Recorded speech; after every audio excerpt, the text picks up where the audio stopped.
Patrick Muller, vous êtes donc love coach. Love coach, forcément en amour. Ça consiste à quoi donc? Et pourquoi un love coach peut vraiment m'aider en 2017 à trouver l'amour ou à reconsolider son amour? Alors, un love coach peut vous aider pour plusieurs raisons. D'une part, je prends le recul nécessaire par rapport à la situation. Donc, c'est vrai que comme moi, je vais aider la personne, je suis pas dans les sentiments par rapport aux autres, à la personne qui est en face et qui, elle, va réagir par rapport à ses sentiments à elle. Je fais un gros travail d'analyse, donc forcément, je fais travailler les personnes, je les fais réfléchir. Donc forcément, c'est quelque chose que quand on est dans la situation, on a plus de mal à faire. D'accord. Donc love coach, pourquoi on ouais, effectivement, ça cerne un petit peu le truc. C'est quoi le profil des personnes qui vous font appel? Expliquez-nous comment se passe une consultation de love coaching. Voilà. Alors, moi j'ai mis un système un peu différent de ce que l'on voit d'habitude. C'est-à-dire que je fais une seule consultation qui dure plusieurs heures. Donc c'est en général au minimum 2 heures. C'est souvent 3 et demi. Alors si quelqu'un veut battre le record, c'est 5h30. 5h30. Mais une consultation. Une consultation, c'est-à-dire que je prends le temps d'analyser avec les personnes. Je veux qu'à la fin de la consultation, les gens ont les réponses à leurs questions. Donc on prend le temps. Voilà. Donc ne sachant jamais combien de temps ça prend, on sait jamais combien de temps ça dure. Donc je fais les consultations. Donc il y a un suivi. Donc ça veut dire que suite à la consultation, c'est pas parce qu'on en fait qu'une qu'après je ne suis plus là. Je reste disponible. Les gens peuvent m'appeler dans les jours qui suivent autant de fois qu'ils veulent, du moment que ça concerne les points qu'on aura abordés lors de la consultation. Alors aussi une autre particularité, c'est que comme tout le monde, je fais des consultations en journée, donc matin, après-midi et vers 17h, 17h30, mais il m'arrive de faire certains soirs aussi des consultations vers 19h30. 5 heures, toute la nuit. Oui, parce que vous avez dit que vous utilisiez également Skype, voilà, c'est ça, pour les consultations. à distance. À distance, ou bien je me déplace chez les gens aussi. Même à distance, parce que c'est aussi oui. Justement, pour finir. Quand je fais des consultations, alors les consultations à 19h30, 20h ou 20h30, c'est aussi bien pour les familles, parce que souvent, les familles, ils couchent les enfants en bas âge. Et puis après, on fait la consultation dans le salon ou sur Skype. Donc c'est l'avantage. Et puis donc, je me déplace ou bien j'utilise Skype. Mais jusqu'à quelle heure on peut vous joindre, Patrick? Jour et nuit? Alors, 24h sur 24. À 3h du matin, je m'engueule avec ma femme. Ça, c'est une très bonne question. C'est une très bonne question parce que le problème, c'est que ça prend parfois des proportions un peu particulières. C'est-à-dire que, on peut me joindre de 9h, 8h30, 9h le matin jusqu'à 20h, 20h30 le soir, sauf le dimanche. Parce que ça aussi, le dimanche, c'est un peu l'inconvénient d'Internet, c'est que les gens sont sur mon site, ils adorent mon site et tout, mais ils oublient qu'on est dimanche.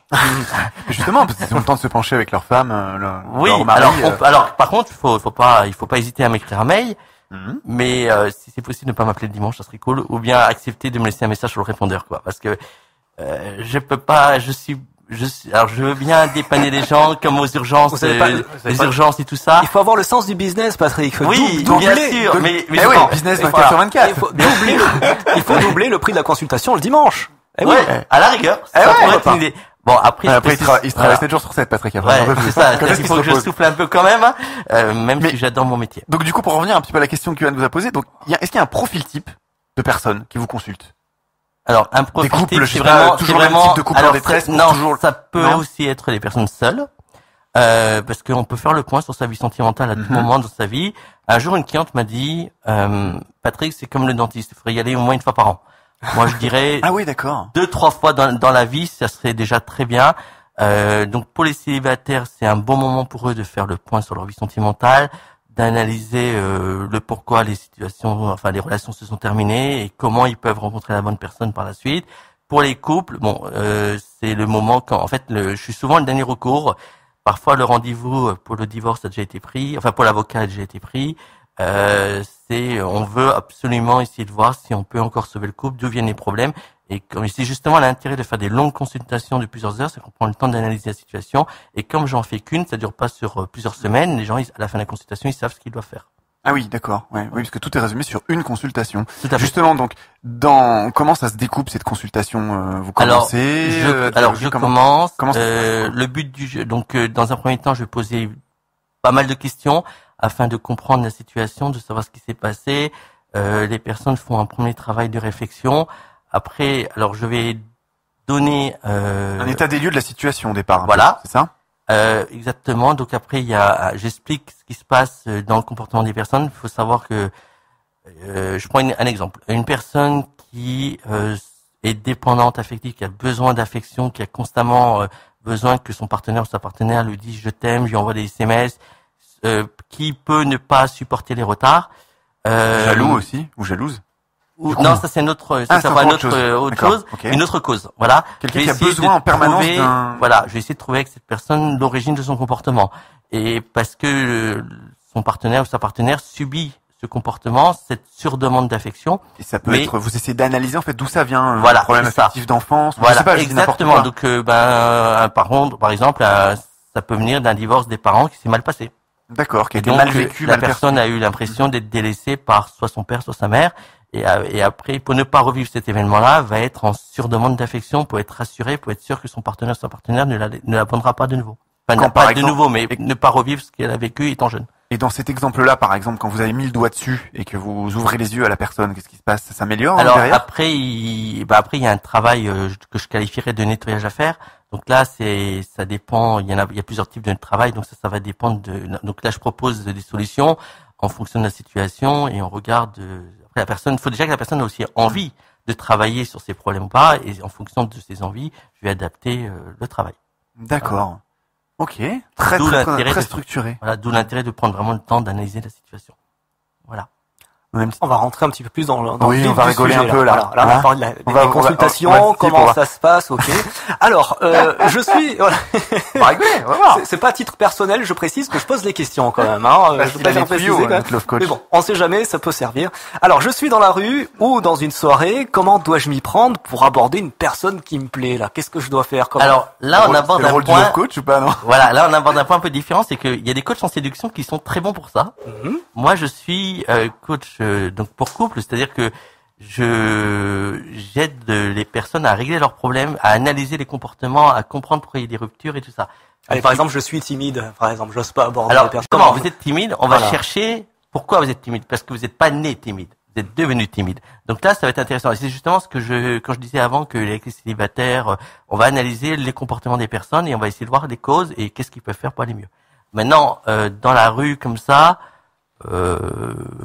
Après, je dis dans la rue, ça peut être en soirée, hein. Ouais. Voilà, effectivement. Alors en soirée, c'est déjà plus sympa parce qu'on a le temps de parler avec la personne, de lui poser des questions, donc on a le temps de la connaître, de savoir, peut-être de voir déjà des qualités, des défauts, donc de se faire une opinion un peu plus claire, un peu plus nette que si une simple rencontre dans la rue. Alors c'est où qu'on a le plus de chances de trouver l'amour d'après vous? Est-ce que vous pensez que c'est plutôt une soirée entre amis, une soirée célibataire, hein, parce qu'il y en a organisé également, un speed dating, justement, on parlait de job dating, speed dating. Ouais, alors speed dating, je suis pas fan. Alors après, tout dépend de ce qu'on cherche. Alors tout dépend de ce qu'on cherche. Bon, nous sommes un plan love ou pas? Voilà, on est en train de un peu trop tôt là. Donc, si vous cherchez une relation d'une nuit, forcément le physique va prendre beaucoup d'importance dans votre choix. C'est qu'en fait, oui, en gros, dans le speed dating, c'est le physique. Oui, puisqu'en 7 minutes, c'est un peu compliqué. Je crois que c'est 7 minutes le speed dating. Je sais pas. C'est un peu compliqué de vraiment connaître la personne. Maintenant, si vous cherchez le grand amour, je conseille plutôt de vraiment prendre le temps de connaître la personne, de connaître ses qualités, ses défauts. Et puis un petit exercice que vous pouvez faire, c'est déjà de formuler dans votre tête les qualités que vous voulez absolument retrouver chez une personne, les qualités que vous recherchez, soit c'est un homme, soit c'est une femme. Si vous retrouvez pas la majorité de ces qualités-là, ça va être difficile de trouver quelqu'un avec qui une relation va durer. C'est compliqué quand même, l'amour. Oui, alors pour réfléchir, quand même cogiter, à la question, le plus de chance. Alors ça va être peut-être un peu bizarre, ça va peut-être. Mais c'est quand même, il y a des endroits comme au travail, par exemple, parce qu'au travail, on est nous-mêmes. On allait y venir. On ne se cache pas. Donc là, effectivement, c'est un lieu où on peut trouver une personne avec qui ça... Quoique, on peut laisser une image différente au travail que dans la vie privée. Hein. Oui, mais pas sur plusieurs années. Ah oui? Ben, on peut, oui, au début, oui. Après, progressivement, face aux difficultés du travail, on se montre quand même tel qu'on est à un moment donné. D'accord. Le naturel revient, comme on dit. Voilà. Ouais. On va parler des sites de rencontres. Tiens, ça c'est très intéressant. Alors, oui. Luc, par exemple, je crois que tu avais une question d'un auditeur à ce sujet. Y a-t-il des risques à devenir accro à ce genre de site, par exemple?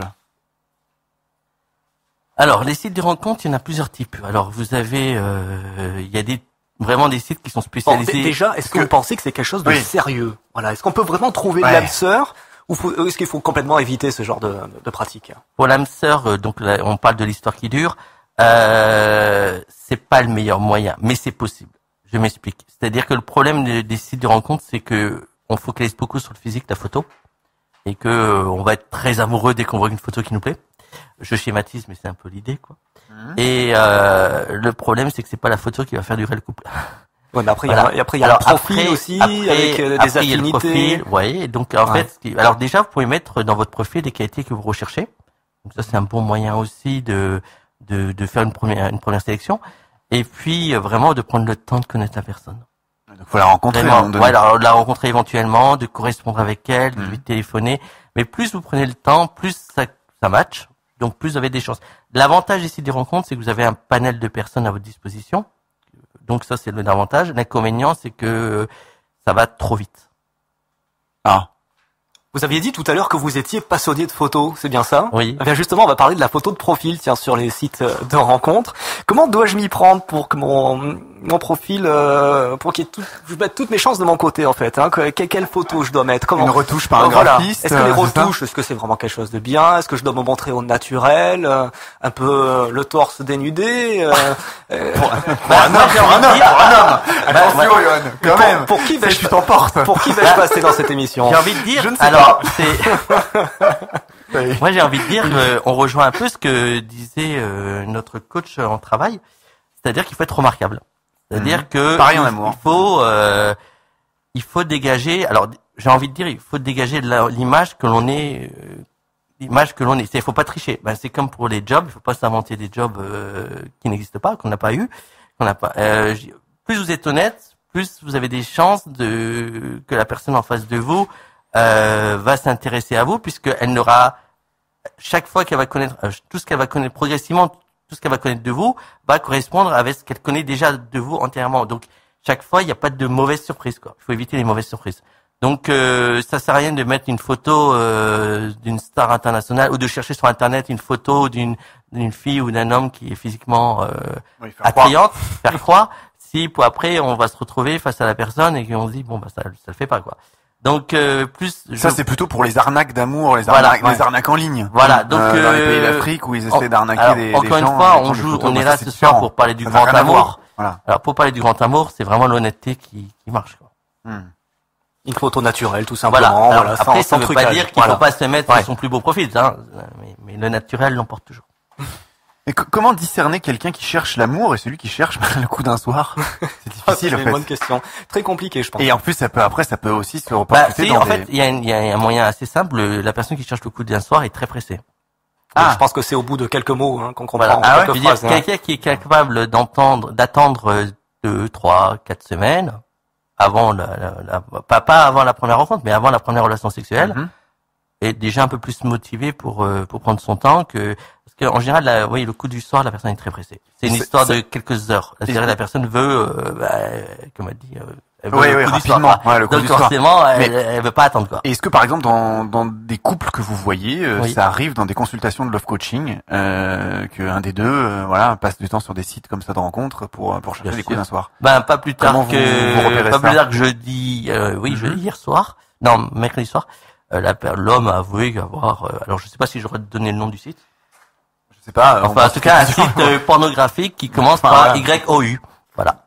D'accord, un site. Oui, voilà. Il a avoué à sa femme qu'il allait. Non, mais la femme le savait déjà, donc. Il a avoué. Après, j'ai déjà eu des anecdotes assez marrantes parce que quand les personnes m'appellent, forcément, je demande qu'est-ce qui se passe.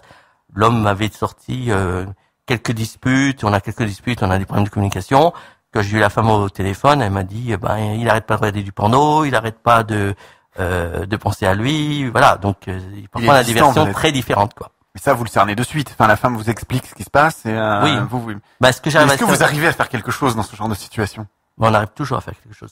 Si la personne le veut.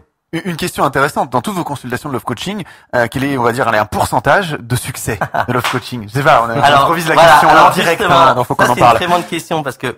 Ah oui. On me la pose aussi. Mais après, alors, la question c'est, qu'est-ce qui est la définition du succès? Si le succès c'est de sauver un couple, je n'ai pas de stats. Moi, mon but du jeu c'est que les gens soient le mieux. Les gens soient bien. Il faut que vous soyez, faut vous ayez vos réponses et il faut que vous avancez dans la vie. En fait, finalement, vous pouvez vous rendre compte que dans un couple, les personnes seraient mieux seules. Non. Non, ça vous arrive jamais, ça. Non. Vous dites que les personnes soient mieux. Alors, est-ce que c'est que le couple aille mieux? On peut être mieux. Ou que, se rendre compte que finalement, il y a un truc, si ça va pas entre vous, c'est pour telle et telle raison. La rupture, oui. Alors ça, sépariez, quoi. Oui, ça arrive. Ça vous arrive, oui, ça arrive, ou le break. D'accord. Ou le break, ça, oui. Mais non, mais pas seul dans la vie, quoi. Je veux dire, à un moment donné, il faut faire une rencontre. Je veux être en couple, il y a un plus quand on est en couple. Mais c'est vrai que j'ai déjà, quand à la personne, quand ça va plus, je leur fais comprendre que ils peuvent rester ensemble, mais ça va être compliqué. Donc tout ça, effectivement, on peut s'en rendre compte plus facilement avec un professionnel comme vous, un love coach, voilà. D'où le travail d'analyse pendant une longue consultation. D'accord. Brice, justement, tu as une réaction d'un auditeur? Oui, exactement. Une réaction de Pascal de Toulon qui nous dit: j'ai surpris ma femme sur un site de rencontre.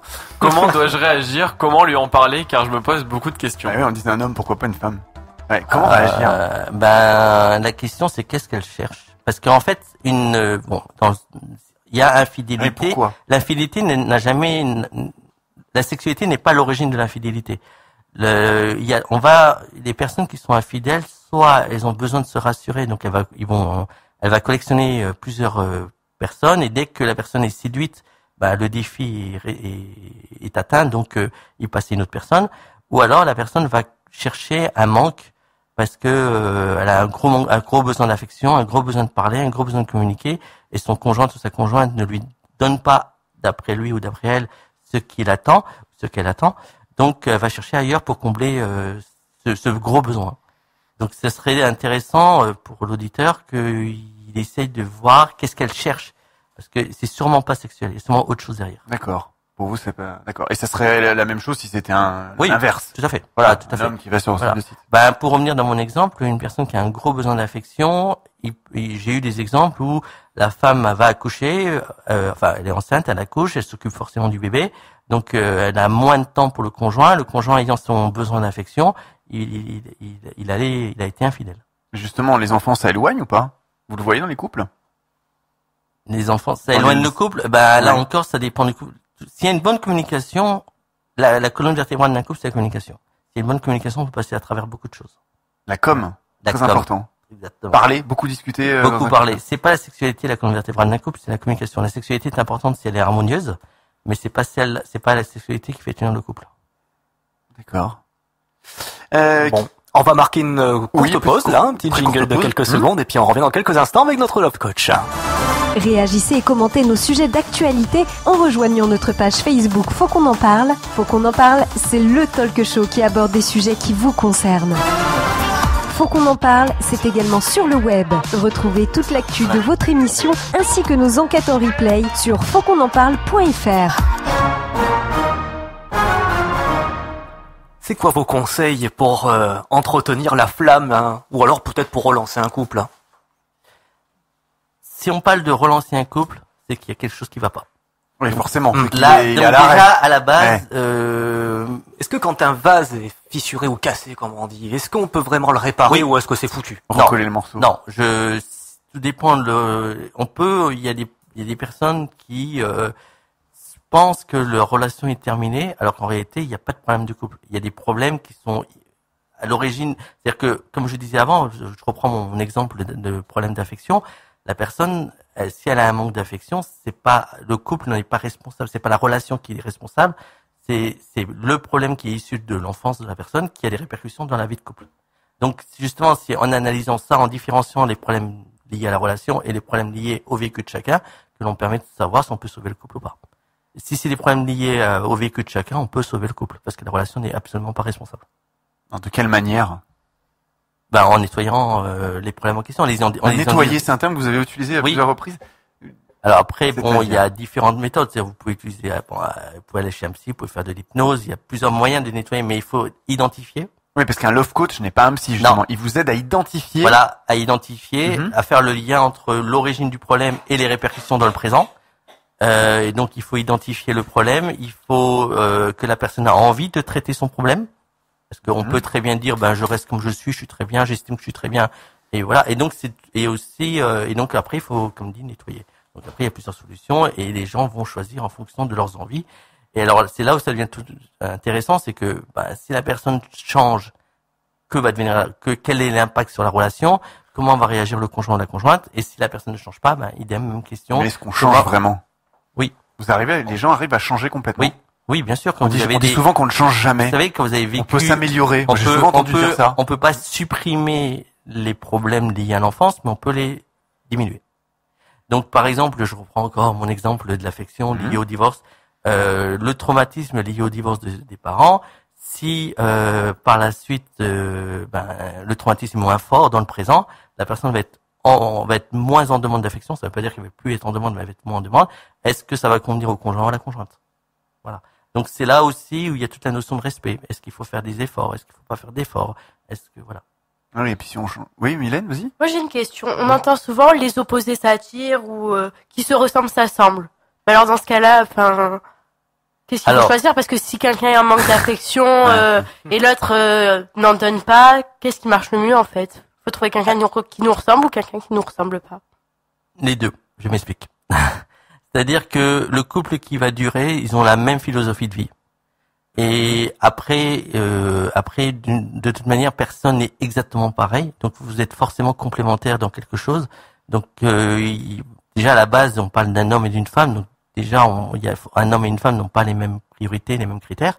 Par exemple, la femme est beaucoup plus va plus focaliser sur le confort dans le foyer. L'homme, lui, il est plus dans les besoins primaires, le toit au-dessus de la tête, le chauffage, le frigo qui est plein, etc., etc. Donc forcément, il y aura forcément une complémentarité et il peut y avoir une philosophie commune.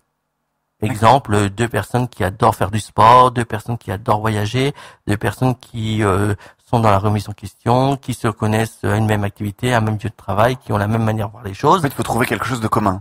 Voilà. Après, l'inconscient joue beaucoup aussi dans les rencontres. Hein. C'est un peu le problème. Il y a un peu le problème, c'est que on a les yeux qui brillent, le cœur qui bat, mais l'inconscient a aussi pu travailler en amont. Il y a un feeling quand même aussi. Voilà. Il y a une part de magie dans un couple. Tout à fait, exactement. Ouais. Très très bonne. Une question de Sébastien de Melun qui vient d'arriver sur nos écrans. Alors complètement rien à voir. Hein. C'est vrai que la Saint-Valentin pointe le bout de son nez, comme on dit. Oui. C'est donc le 14 février cette année. Que dois-je faire pour la Saint-Valentin? Voilà une question toute simple. Alors une réponse toute simple. Ce qu'il veut et surtout ce qu'il veut. Cadeau, resto, rien même, rien. Alors non, je m'explique. Bon, la Saint-Valentin c'est un peu comme Noël, c'est un peu la fête obligatoire. Bon. C'est-à-dire que ne pas faire la Saint-Valentin, on peut passer pour quelqu'un bon. Donc moi je dis, justement comme je parlais avant d'identité de couple, si vous aimez voyager, si vous aimez faire de la randonnée, louez un chalet, faites quelque chose pour le couple. Faites pas quelque chose comme les autres. Si vous n'êtes pas obligé d'aller tous au restaurant ce soir-là. Oui, parce que souvent, ça tombe, cette année, ça tombe même en semaine, je crois. Le classique, louer un chalet pour la soirée, bon, non, si on le reporte un week-end ou on mais si vous êtes cocooning tous les deux, faites une soirée cocooning chez vous. Voilà, bon, évitez de manger du McDo, des choses comme ça. C'est peut-être pas très romantique. Voilà, mais, faites pas forcément ce qui est écrit dans les magazines, faites quelque chose où le couple se reconnaîtra. Il faut on dit toujours qu'il faut surprendre son partenaire. S'il faut faire encore une soirée cocooning à la maison, je pense pas que ça soit efficace.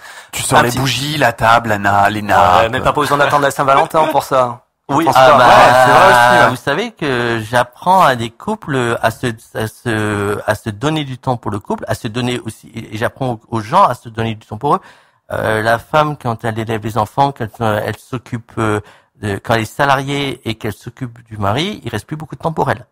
Donc la femme a tendance à se délaisser. Donc alors en fonction de l'âge des enfants, je conseille s'il n'y a pas d'enfants, ça peut aller jusqu'à 10 heures par semaine. S'il y a des enfants en bas âge, j'espère que la femme, je lui conseille de trouver au moins 5 heures par semaine où elle se trouvera du temps pour elle.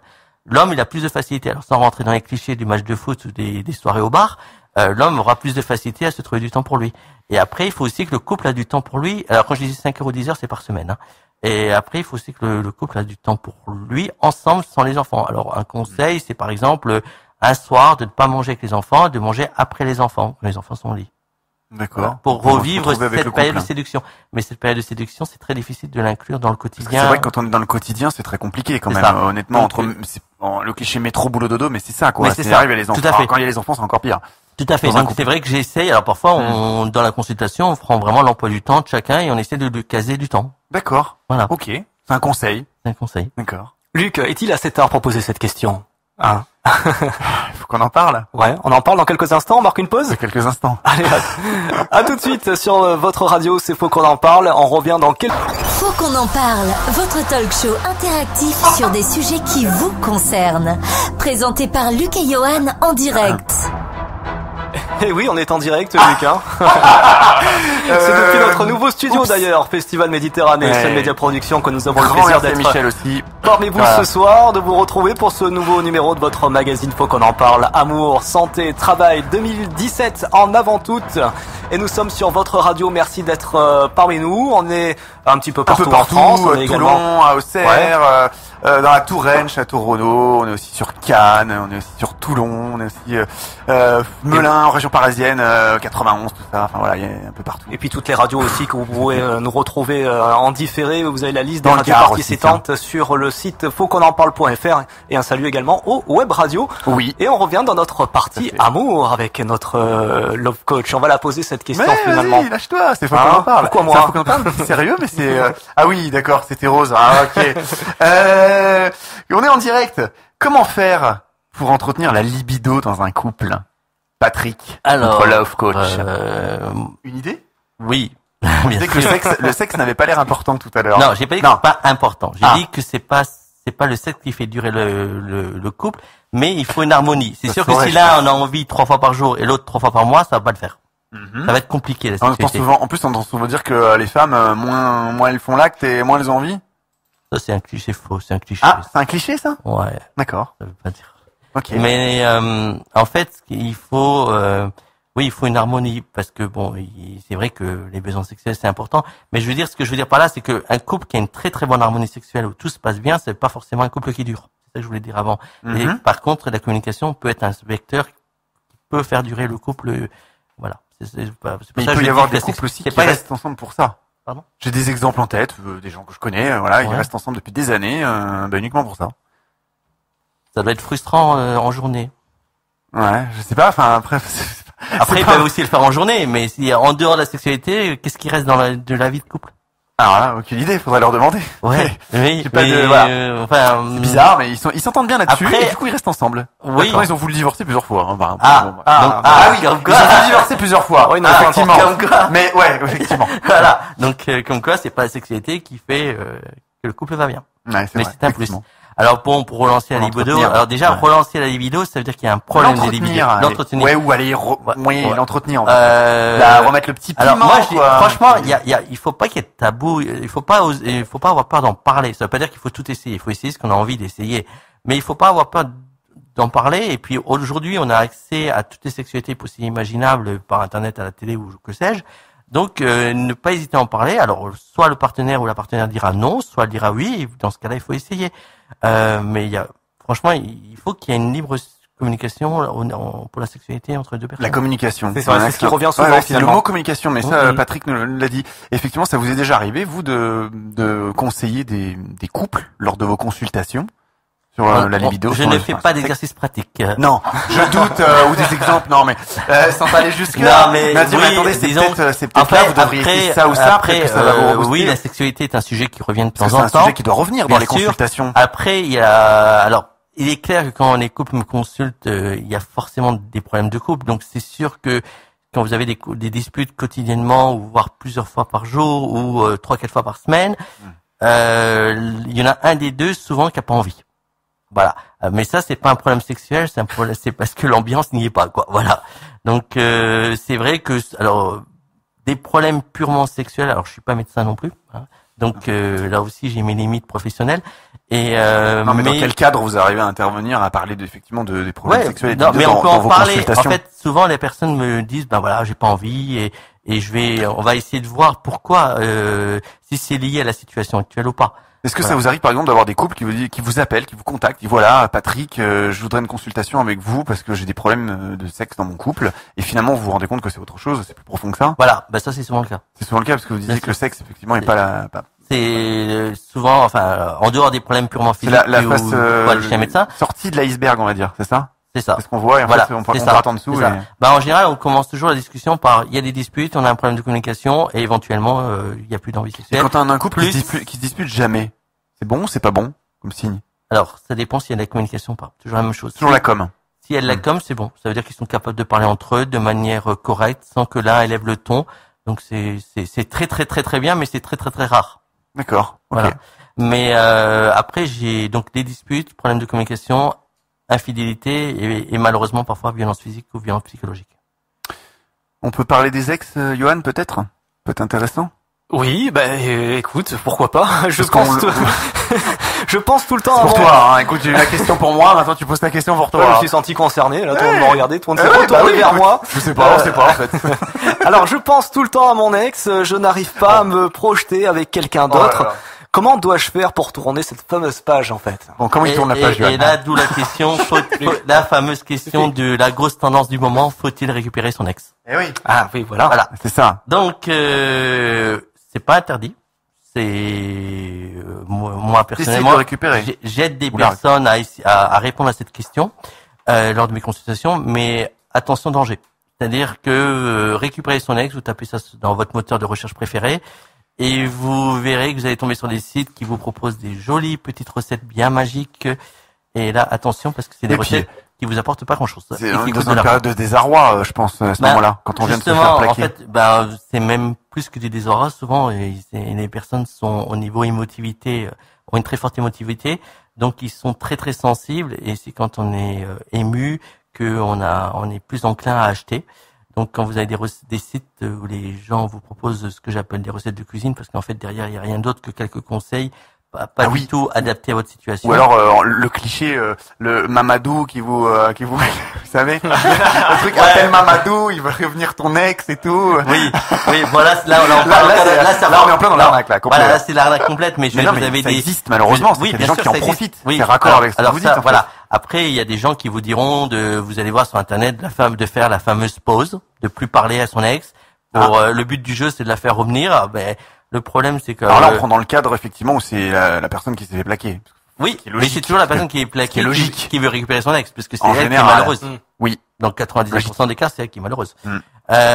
Donc, vous trouvez des conseils du style, il faut lui écrire une lettre, des choses comme ça.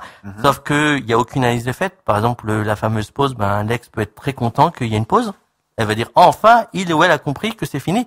Ouf, je vais pouvoir avancer. Donc ça va pas forcément la faire réfléchir et lui dire ça y est, c'est vrai que je n'entends plus parler de lui ou de elle. Ça dépend pour quelle raison elle est partie, il ou elle est partie, c'est pour quelqu'un d'autre tout de suite ou c'est juste pour Oui, mais même si il y a des personnes qui j'ai encore eu la situation cette semaine, la personne a a un gros besoin de penser à elle, de se replier sur elle, de comprendre. Donc elle a mis fin à la relation. Bon là, on est plus parti dans un break. Donc là, il y a des chances de récupérer son ex, mais la personne a un gros besoin de pause. Elle veut juste du calme, du silence, de la paix, quoi. Mais il y a des enfants en jeu, dans l'exemple en question, non. Dans l'exemple en question, non.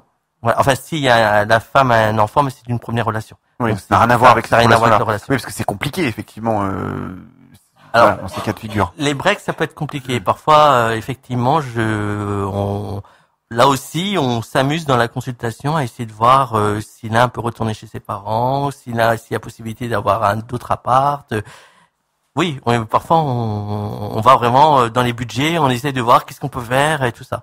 Là encore, oui, vous allez loin. Oui. Voilà, donc oui, donc tout ça pour dire que les fameuses recettes de cuisine sont jamais adaptées à votre situation, donc vous allez dépenser votre argent pour rien. Et vos consultations sont forcément uniques, je dirais. Oui. À chaque fois, vous avez une histoire différente. Tout à fait. C'est l'avantage de mon métier, j'ai pas de routine. Ouais, ça c'est un métier sympathique finalement. Ah, tout à fait. Je veux dire, question bête, forcément un love coach. Des sous, faut le payer le love coach. Ça coûte combien une consultation d'un love coach? Alors, comment ça se passe? Moi, j'ai des tarifs uniques. Donc, que la consultation dure 2 heures ou 5 heures, c'est le même prix. Donc, c'est vrai que c'est un métier qui est pas mis en face. Alors, oui, c'est vrai que c'est un métier où, on a entendu parler, mais voilà. Alors, c'est vrai que les personnes ont tous entendu parler du love coaching, mais personne n'en connaît un. C'est ça. Donc, quand je me présente, tout de suite, ah bon? Avec des gros yeux. Quand tu dis, tiens, Patrick, qu'est-ce que tu fais comme boulot? Je suis love coach. Voilà, je suis coach pour couple. Et là, tout de suite, on fait des gros yeux. Ah bon, comme quoi, oui, ça existe. Il y en a en vrai. Ça existe vraiment. C'est pas qu'à la télé. Et puis, en général, mais faites que ça dans la vie. Ça, c'est la deuxième question qu'on me pose systématiquement. Et oui, parce que c'est très cher une consultation de love coaching. C'est surtout que ça rapporte. Non, mais c'est surtout que donc je sais pas. Quand on veut bien faire son métier, ça prend du temps et déjà, comme je vous ai expliqué avant, je travaille de 9h à 20h et je fais parfois des consultations le soir jusqu'à minuit. Des consultations qui durent de 2 voire 5h30. Voilà. Donc je vous cache pas que mes journées sont très prises. Et je travaille 10 à 12 heures par jour sans problème. Ah oui, donc c'est énorme. Voilà. Il y a beaucoup de couples c'est pas toujours que des consultations, mais il y a aussi du travail administratif, comme toute entreprise. Oui. Et la lourdeur administrative, faut qu'on en parle d'ailleurs, je pense. Voilà. Et donc mes tarifs pour les donner, donc une consultation pour une personne seule, c'est 139 actuellement. Une consultation pour un couple, c'est 159, mais je précise que vous pouvez payer en 2 fois, 3 fois sans frais. D'accord, peu importe si la consultation dure 2 ou 5 heures. Exactement, c'est le grand avantage, c'est que vous n'êtes pas stressé, vous pouvez parler aussi longtemps que vous voulez, vous avez le temps de réfléchir. Et ça, c'est quelque chose que les gens apprécient énormément. C'est bien, je pense, d'avoir un regard extérieur. Et je précise aussi que je prends toujours le 10 à 15 minutes au téléphone avant chaque consultation afin de donner une première réponse. Donc en fait, vous savez dans quoi vous engagez au moment de la consultation. C'est-à-dire que moi, j'estime qu'un rendez-vous, c'est pas comme chez le coiffeur, c'est pas juste pour demander quel jour, quelle heure. D'accord. Voilà. On va parler d'infidélité maintenant. Par exemple, j'ai été victime d'infidélité. Comment retrouver confiance envers moi-même et les autres pour croire en nouveau à l'amour? Alors, l'infidélité, c'est une trahison. Donc, il y a une blessure de trahison. Ensuite, la personne qui a une blessure de trahison va mettre en place ce que je l'appelle des protections pour essayer de ne pas être trahi. Alors, malheureusement, les hommes et les femmes qu'elle va rencontrer ne vont pas forcément accepter. Donc la personne va se protéger, elle peut être jalouse, ça peut développer de la jalousie. Donc comment retrouver confiance? Il faut déjà, malheureusement, quand on subit un traumatisme, quel que soit le traumatisme, c'est ce que j'appelle la double peine, c'est-à-dire qu'on subit le traumatisme, mais en plus c'est à nous de travailler sur nous-mêmes. Donc c'est justement un des points que j'aborde lors de mes consultations. Et que personne ne peut vous aider. Enfin, on peut vous donner des conseils, bien sûr. Mais c'est pas à votre conjoint, à votre futur conjoint, à votre future conjointe de vous aider à adopter en adoptant un comportement qui va vous rassurer. C'est à vous de travailler sur le traumatisme. Et malheureusement, effectivement, quand il y a une infidélité, le traumatisme il est grand. Donc c'est vrai que ça demande du temps et donc ça, vous, en tant que love coach, vous pouvez aider ces personnes-là? Tout à fait. Ça fait partie de mes tâches quotidiennes. Que ce soit dans un couple, effectivement, en général, ils se sont séparés. Dans ce cas-là, vous les retrouvez seuls. En fait, ce qui aide déjà la personne, c'est de comprendre pourquoi son conjoint ou sa conjointe a été infidèle, parce qu'il y a aussi une part de culpabilisation. On croit que c'est notre faute, et en réalité, c'est jamais notre faute. Parce qu'on n'est pas responsable du comportement de l'autre. L'autre étant un adulte qui fait ce qu'il veut de sa vie. C'est sûr que si c'est un couple homme-femme et que, par exemple, la femme est partie avec une femme, c'est difficile de rivaliser. C'est différent. C'est complètement différent. C'est pas du tout le même, voilà. Donc là, vous dites, oui, mais là, vous pourrez rien faire, quoi. Il est parti. Mais de toute manière, chacun fait ce qu'il veut de sa vie, du moment qu'on est adulte. D'où la notion, faut-il faire des efforts ou pas? Bon, rien que cette question mériterait un débat de 2 heures. Après, l'autre question que doit se poser le conjoint ou la conjointe, c'est est-ce que j'accepte ou est-ce que je m'en vais? Et après la personne est-ce que j'ai envie de changer, j'ai pas envie de changer, et en fonction de ça, que fait le conjoint ou la conjointe? Brice. Faut qu'on en parle, c'est votre émission. N'hésitez pas à réagir en direct via les réseaux sociaux, la page Facebook, également faut qu'on en parle, Twitter, le hashtag faut qu'on en parle, FQEP, et visitez notre site officiel fautquonenparle.fr. Et justement, Brice a recueilli vos réactions. Oui, alors une réaction de Christelle, une question plutôt d'ailleurs. Je viens de tomber sous le charme d'un collègue de travail. Le problème, c'est qu'il s'agit de mon patron. Que me conseillez-vous? Eh oui, collègue de travail. Est-ce que c'est un bon plan, collègue de travail, parce que là, en fait, le problème, c'est qu'il y a un problème hiérarchique dans l'histoire, c'est le patron, quoi. Oui, donc, on peut aborder les deux thèmes, effectivement. Voilà. Collègue de travail, déjà. Alors, au même niveau, et après, qu'est-ce qui se passe pour répondre à la même niveau, de voir s'il y a une réciprocité ou pas. Premièrement. Parce que c'est sûr, s'il n'y a pas de réciprocité, ça va être compliqué d'arriver à convaincre quelqu'un. Là, le problème, il faudrait que cette personne me contacte parce que c'est vraiment du cas par cas, parce que il faut analyser. Il y a un site internet, on peut vous contacter. Oui, donc il y a mon site internet qui est donc patrickmullercoach.com, et si vous tapez dans Google, vous tapez Patrick Muller Coach. Donc pour en parler facilement. Oui, on me trouve très facilement. Patrick Muller. Mais bon, pour revenir à la question, il faudrait parce que quels sont les j'ai déjà eu ce genre alors j'ai déjà eu le patron en consultation avec justement la personne en question, la secrétaire. Voilà. C'était c'était la directrice commerciale. Mais c'est le même genre hein. Ouais, mais non, mais tout est possible, rien n'est impossible, mais c'est vraiment du cas par cas parce que et dans ce cas de figure, ils étaient mariés les deux ou pas? Ils étaient célibataires. Non, ils étaient célibataires tous les deux. Ah bon? Ouais. C'était juste un problème hiérarchique. Voilà. Et 20 ans de différence d'âge. Ah, oui. Ouais. Oh, il n'y a pas d'âge dans l'amour. Oui, non, il n'y a pas d'âge dans l'amour. Ouais. Sauf qu'on n'a pas les mêmes attentes à 20 ans qu'à 40 ans. Donc ça crée des problèmes de couple. D'où la consultation. Quelqu'un qui a 18 ans avec quelqu'un qui en a 35-40 par exemple, c'est quand même il peut y avoir les attentes sont pas les mêmes. Voilà, donc il peut y avoir des problèmes. Ça peut marcher. Mais ça peut marcher. La différence d'âge n'est pas un frein. D'accord. En soi hein. Après il faut voir des comportements. S'il y a de la communication. Voilà, la com. La communication résout beaucoup de choses. Et une philosophie de vie commune. Et une complémentarité. Ça en fait des choses finalement. Hein. Je pense qu'on va donner pas mal de tuyaux ce soir avec Patrick et tous nos coachs. Et on n'a pas fini. On va bientôt aborder notre partie astrologie. Bien sûr, l'astrologie, on va en parler dans quelques instants. Que nous réserve cette année 2017 On se pose la question. Il s'est passé beaucoup de choses en 2016. Et puis, est-ce que ça va s'arranger? On va en parler avec notre